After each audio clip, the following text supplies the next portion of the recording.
I thought I'd show off my studio. This is the Gearmanndude room. Got to have an inspirational poster framed always. Let's take a walk around. As we walk in, it looks like this. There's a entertainment center.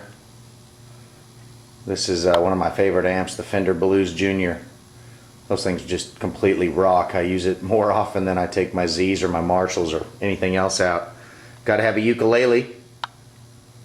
Some music stuff. Got a wall of guitars.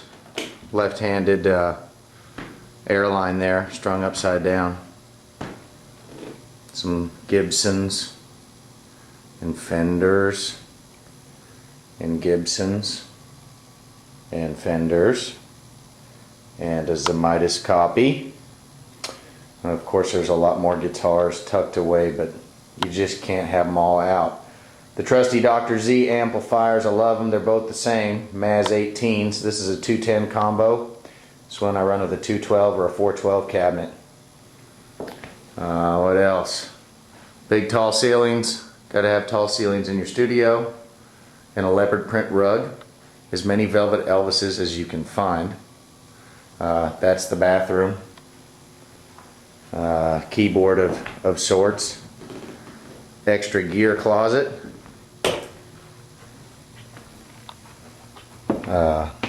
Plenty of cables, headphones, more guitars. Some miscellaneous pedals and trinkets. More trinkets. Got to cover the fire alarm in case you want to smoke cigarettes, which I don't recommend. Extra guitar strings and parts. A big fat couch to sit on.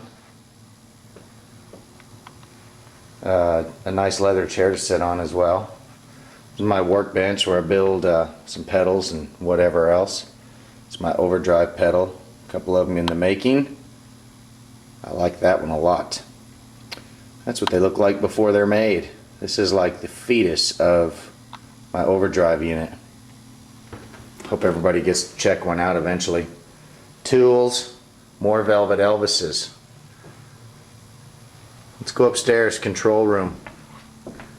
You'll notice going up the stairs there's just junk everywhere. That's the way it is in a studio, and there's a nice picture of Loretta Lynn to remind me that a country girl can survive.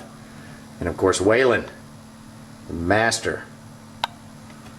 Here's one of my favorite flat tops. It's early 60s country western that I got from a good friend of mine twice. Most of my other flat tops are put away. Up the steps, you'll notice leopard print steps. You want to make your artists feel welcome when you're recording them. And also, if you happen to be able to put one of their posters up on the wall, then they feel like, they're somebody. Elvis greets you as you walk into the control room. Johnny Cash greets you as you walk out of the control room. And Jimi Hendrix and his goofy dudes, they just laugh at you all the time. As we go in, it's about all you need in a control room. The Universal Audio preamp is kind of my secret, well, it's not a secret, but it's the master for getting good microphone sounds, especially if you're using a cheap mixer like this. This is my Rolling Stones lamp that a couple of dudes made for me. It's the Let It Bleed album turned into a lamp. I mean, that is the coolest thing anybody's ever given me. Note the accuracy. They even got the label on the record. Very cool. Inspirational Fillmore posters while I'm sitting up here waiting for people to do what they're gonna do. You can never have too much Elvis in your studio. These tributes all prove that. And Rat as well. You gotta have some Rat. Let people know where you come from. More stuff. Motley Crue album. Very important for achieving the right mood. Some other goofy things, an old tube, an old camera, and an old microphone. None of which work or sound good at all. Fax machine, crazy big couch, more artwork. Day of the Dead, of course. This is how I met my wife. Met her at a gig playing the guitar. Took her out, wined her and dined her. Proposed. Got married. That was the end of my life. Maybe the beginning, I don't know. Anyway, that's my studio. Just wanted to kind of show it. I don't know why. Just let people see where I'm hiding out when I'm doing all this goofy stuff. Hope you liked it. If you didn't, that's okay too. Thanks. Oh, one last thing. Elvis and Jesus. This is one of my favorite pieces of art. Jesus trying on the Elvis suit